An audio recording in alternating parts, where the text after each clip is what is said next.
हम सब की इज्जत और लाज को बचाए हुए हैं। अल्लाह रब्बुल इज्जत कुरान मुक़द्दस में इरशाद फरमाता है, इन्न अकरमकुम इंदल्लाहि अत्क़ाकुम, बेशक तुम में अल्लाह के नजदीक अजमत वाला वो है जिसके पास तक़वा जैसी नेमत उज़्मा मौजूद हो, जिसके पास तक़वा और तहारत हो। आक़ाए करीम सल्लल्लाहु ताला अलैहि वसल्लम जब इस दुनिया में तशरीफ लाए तो ज़माने जाहिलियत में सरज़मीन अरब ही नहीं बल्कि पूरी दुनिया में जो एक दौर था कि मैं बड़ा तुम छोटे, मैं अरबी तुम अजमी, मैं गोरा तुम काले, ये जो फर्क था मदीने वाले आका सल्लल्लाहु ताला अलैहि वसल्लम जब तशरीफ लाए तो आपने रेगज़ारे अरब से ये आवाज बुलंद की कि अल्लाह रब्बुल इज्जत ने तुम्हारे दरमियान से जाहिलियत और तफाखुर को खत्म कर दिया है।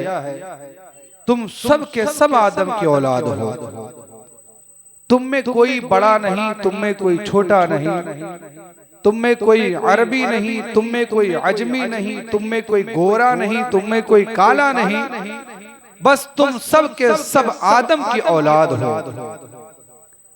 रेगज़ारे अरब से जब ये आवाज बुलंद हुई तो ये आवाज इंसानियत के दिलों में घर करती हुई चली गई। ये वो आवाज थी कि जिसने इंसानियत के दिलों को अपने तरफ मोड़ लिया, लोगों के दिल मुतवज्जे हो गए। ये कैसा इस्लाम है, ये कैसा दीन है जो भाईचारे का हुक्म देता है, जो बराबरी का दर्जा देता है। ये कैसा मजहब है जिसने घमंड, गुरूर, तफाखुर और हस्बो नसब, काले गोरे अरबी अजमी के दरमियान जो फर्क था उसे सब खत्म कर दिया। और रसूलुल्लाह सल्लल्लाहु अलैहि वसल्लम इरशाद फरमाते हैं, तुम सब के सब आदम की औलाद हो। इन्न अकरमकुम इंदल्लाहि अत्क़ाकुम। हाँ, अगर तुम बड़ा बनना चाहते हो, अगर तुम ये चाहते हो कि तुम बड़े हो जाओ तो सुनो, अल्लाह की बारगाह में अजमत वाला वो है, बड़ा वो है, बुजुर्गी वाला वो है जिसके पास तक़वा जैसी नेमत उज़्मा मौजूद है। जिसने तक़वा इख्तियार किया वो रब की बारगाह में बुलंद है, जिसने तहारत इख्तियार किया वो रब की बारगाह में बरगज़ीदा है। बाकी तुम सब के सब आदम की औलाद हो। यही वो आवाज थी पैगंबर इस्लाम की कि जब रेगज़ारे अरब से बुलंद हुई थी तो पूरी दुनिया के इंसानियत के दिलों में घर करती चली गई थी। और आज भी पूरी दुनिया के अंदर मजहब इस्लाम का गलगला है।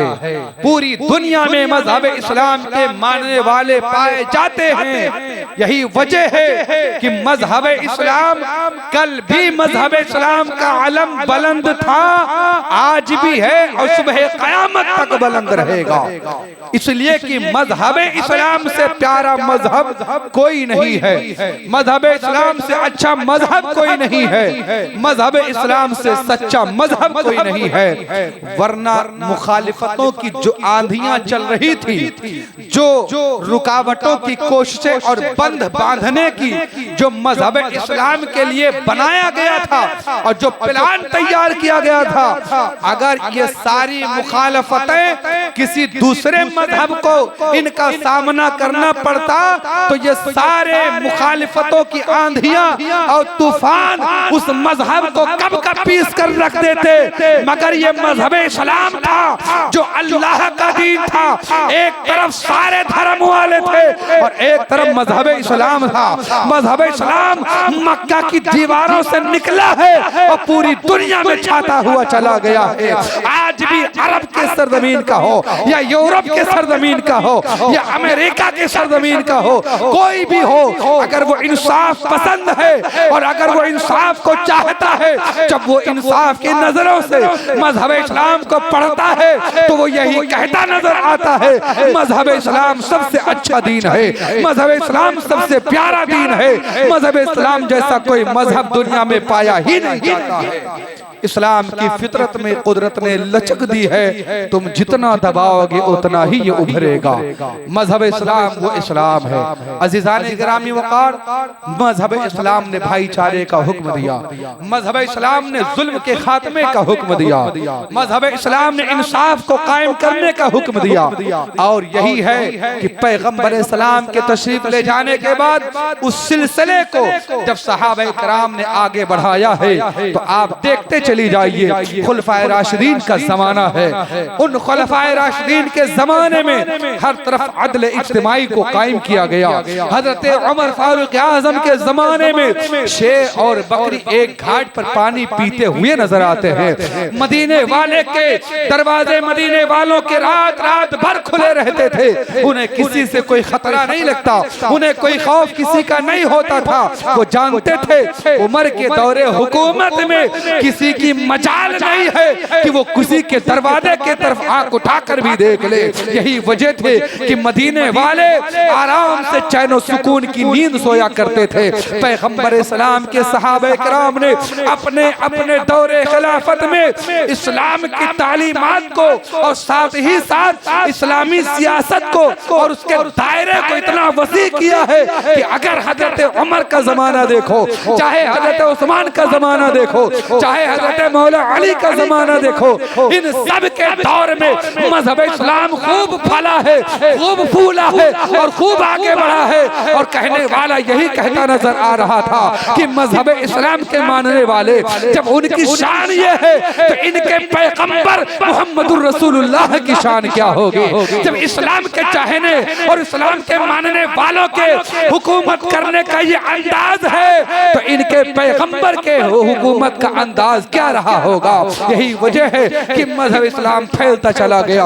अजीजाने गिरामी वकार, हजरत उमर फारूक आजम के जमाने में चाहे हजरत उस्मान का जमाना ले लीजिए, सब ने खिलाफतें की हैं और सब ने हुकूमतें की हैं और सब ने इस्लाम को सियासत से दूर नहीं रखा, बल्कि सियासत और इस्लाम इन दोनों का चोली दामन का साथ है।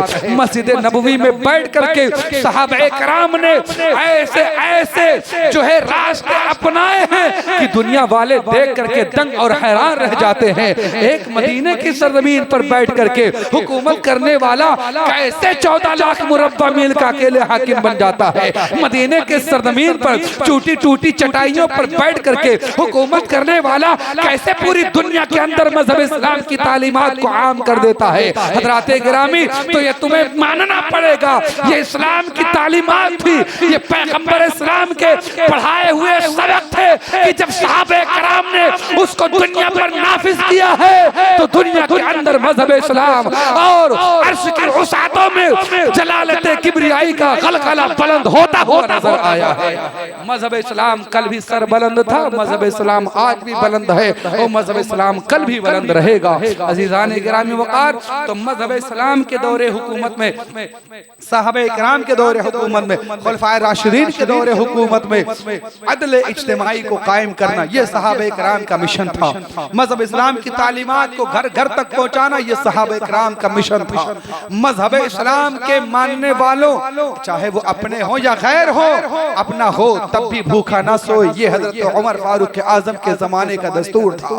रात को जब मदीने वाले सो जाते, देखे इस्लामी हुकूमत को, इस्लामी सल्तनत को इस्लाम के मानने वालों ने किस ढंग से पेश किया है दुनिया के सामने।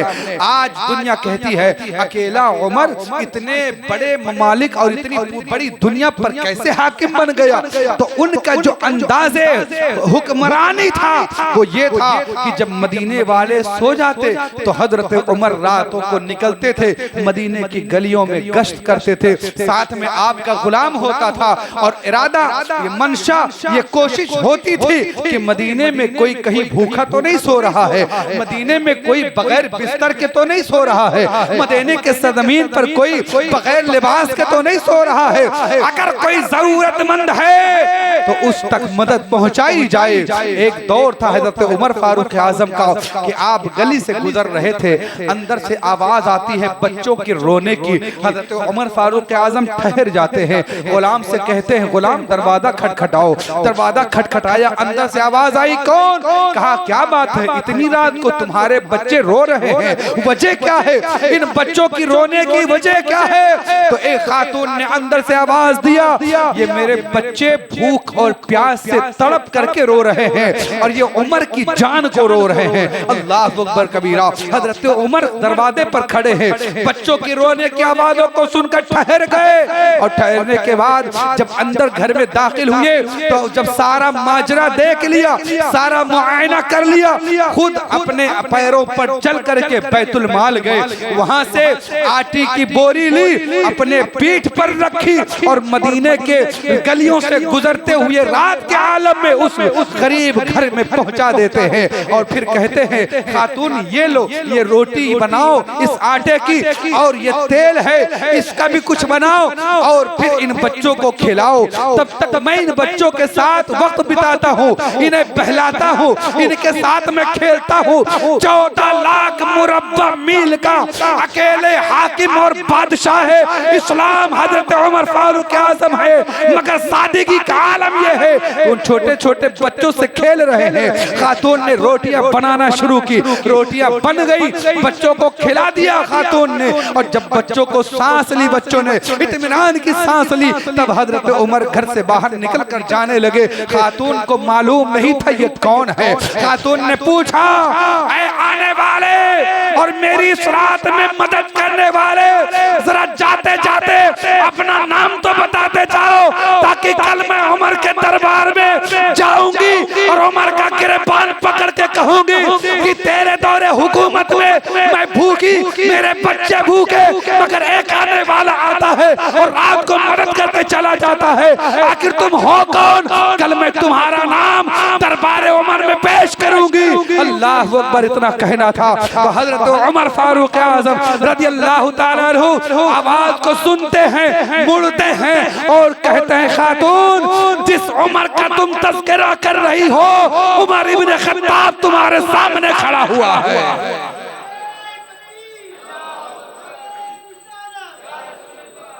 उमर इब्न खत्ताब तुम्हारे सामने खड़ा है, मुझे माफ करना कि मैं तुम तक सही वक्त पर रोटी न पहुंचा सका।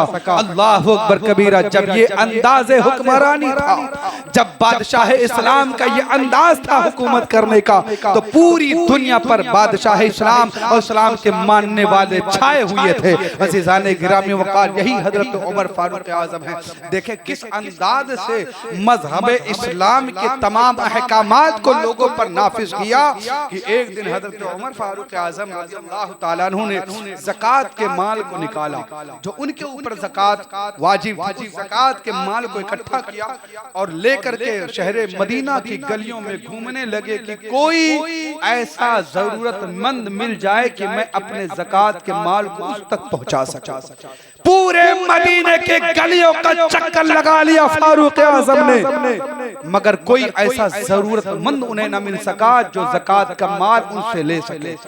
मदीने के शहर से बाहर निकले, हो सकता है देहात इलाके में कोई मिल जाए जिस तक मैं अपने ज़कात के माल तो पहुंचा सकूं, मदीने के शहर से गिरदो नवाह में निकले, देहात के इलाके में पहुंचे, ढूंढते रहे मगर कोई हजरत उमर से ज़कात का माल लेने वाला ना मिल रहा था।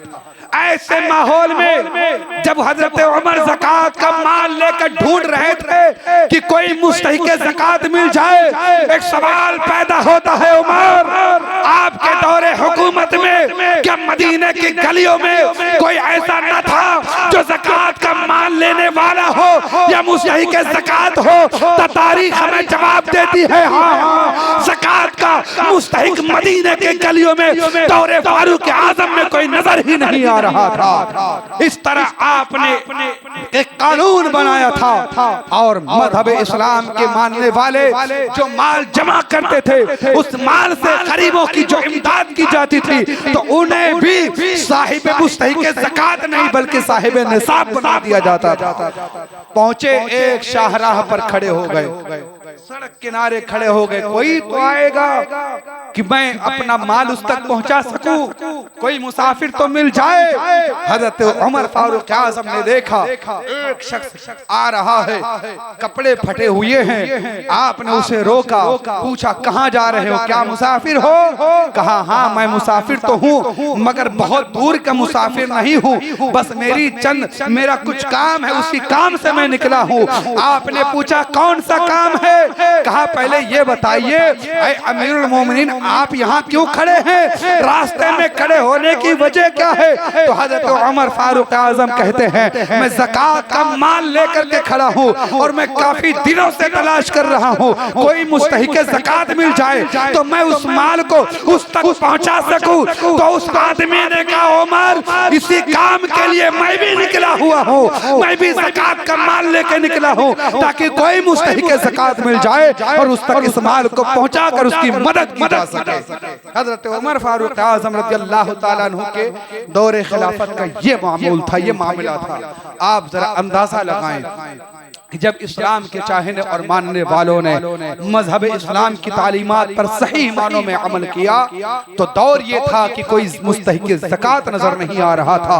आज तो हर गली में, हर मोहल्ले में, हर बिल्डिंग में हमें और आपको मिल जाते हैं, कोई ना कोई मुस्तहिक़ ज़कात मिल जाता है। लेकिन इस्लामी तालीमात को जब इस्लाम के मानने वालों ने, खुलफाए राशिदीन ने और सहाबाए किराम ने मुकम्मल तरीके से उन पर नाफिज किया तो हर आदमी मालदार नजर आता है। वजह क्या है? सही मानों में अपने माल से लोगों की मदद करने की बुनियाद पर कोई गरीब रह ही नहीं जाता। हज़रात गिरामी, ये है दौरे खिलाफत उमर फारूक आज़म, ये है हजरत उस्मान गनी का दौर, चाहे हजरत मौला अली का दौर हो, सबके दौर में यही मामूल रहा, यही हाल रहा कि मदीने वाले खुशहाल रहे, मदीने वाले जो है चैन और सुकून की जिंदगी गुजारते रहे, किसी को कोई डर नहीं, किसी को कोई खतरा नहीं। हज़रात गिरामी, तो सियासत और हुकूमत इस अंदाज से की जाती है गरीबों का पेट भरा जाए, उनके घर तक राशन और पानी पहुंचाया जाए, उन तक लिबास पहुंचाया जाए, उनकी जरूरतों को पूरी की जाए।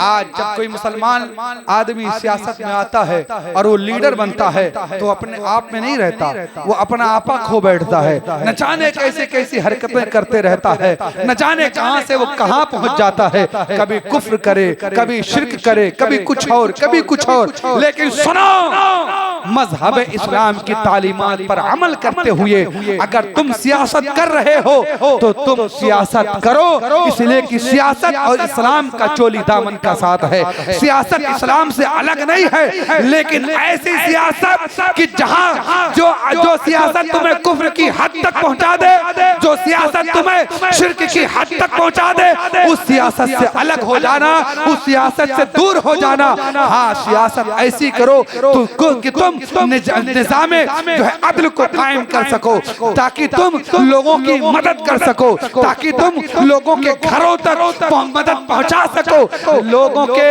आशियानों को उजाड़ा न जाए बल्कि गरीबों के आशियानों को आबाद कर दिया जाए। ये सियासत होती है। बेवाओं को चादर तहफ़्फ़ुज़ फराहम किया जाए, ये सियासत होती है। मिस्कीनों के पेट को भरा जाए, ये सियासत होती है। गरीब लोगों को उनके जरूरतों के मुताबिक उनकी इमदाद की जाए, ये सियासत होती है। और शरई हुदूद में रह करके अल्लाह और रसूल की बारगाह में अपने सर को झुकाते रहो, ये सियासत होती है। हजरात गिरामी, ये माहौल ऐसा ही चल रहा है, ये माहौल यही है। लिहाजा आप सभी हजरात से मैं गुजारिश करूंगा कि आपके पास जो वोट देने का अधिकार है उसका सही मानों में इस्तेमाल करें, वोट दिया करें, इससे भागा ना करें। आज जो ये जो है SIR का जो मामला चल रहा था, यूपी में हुआ, कर्नाटक में हुआ, बिहार बंगाल में हो रहा है, ये हमारे यहाँ भी लागू हो सकता है। अब आपसे कहा जाए भाई साहब, आप जो है आपके वालिद साहब ने अगर 2003 में वोट डाला है तो उसकी लिस्ट में आप उसका नाम निकाल कर दिखाइए। तो अगर आज आपने वोट न डाला तो हो सकता है कल यही सवाल आपके बच्चों से किया जाए, तो साहब उसका जवाब आपके बच्चों के पास नहीं होगा, बच्चे बेचारे परेशान होंगे। लिहाजा वोट डालिए, वोट डालना आपका ये जमहूरी हक है, इसका इस्तेमाल कीजिए और सही मानों में जिसे आप चुने, जिसे देखें कि हाँ ये वाकई कौम का खादिम बनने के लायक है, उसे वोट कीजिए। मैं किसी पार्टी का वो प्रचार करने के लिए नहीं कर रहा हूं कि आप इसे वोट डालिए उसे वोट डालिए। जिस पर आपका दिल जमे, जिस पर आपकी नजर जम जाए कि ये हमारे काम आ सकता है, ये हमारे जो है काम में हमें ठुकराएगा नहीं बल्कि हमारी मदद करेगा और ये सही मानों में कौम का नुमाइंदा है, कौम का रहबर बनने के लायक है, तो आप उसको वोट कीजिए। मगर वोट जरूर कीजिए। जब वोटिंग का दिन आए तो अपने घरों से निकल करके पोलिंग बूथ तक पहुंचिए और वहां पहुंच करके अपने हक का इस्तेमाल कीजिए, क्योंकि ये आपका हक है। अगर आपने इसे इस्तेमाल ना किया तो हो सकता है कल आने वाली नस्लों को इसका अफसोस करना पड़े, पछतावा करना पड़े और उन्हें इसका जो है इसकी सजा भुगतनी पड़े। आपके किए की सजा आपकी आने वाली नस्लों को ना मिले, इसलिए वोट डालिए। वोटर लिस्ट में नाम नहीं है तो आप जो है अपने इलाके के जो लोग इस काम में रहते हो, करते कराते, उनसे मिल करके अपने वोटर लिस्ट में अपना नाम भी दाखिल करवाइए। अगर कट गया हो तो वापस दाखिल करवाइए, नहीं है बच्चे 20 साल 18 साल के हो चुके हैं, हिंदुस्तान के कानून के मुताबिक उनको वोट डालने का हक दिया जा चुका है, तो उनका नाम दाखिल करवाइए, उनसे वोट डलवाइए। ये आपका जमहूरी हक है। अल्लाह तबारक व तआला हमें और आपको समझने की तौफीक फरमाए। एक ऐलान सुन लें, भिवंडी की सरजमीन से अहले सुन्नत एजुकेशन के ज़रिए तमाम भिवंडी और भिवंडी के जो नवाह में आने वाले इलाके में कई मकातब और मदारिस चलाए जाते हैं। इसका माहाना खर्च 1,80,000 रुपये है। आप हजरात से गुजारिश है कि आपके इलाके में वो हजरात जो मकातब चलाते हैं उनके कारकुनान आए हुए हैं, नमाज जुमा से जब आप फारिग हो तो वो हजरात बाहर आप सभी को मिल जाएंगे।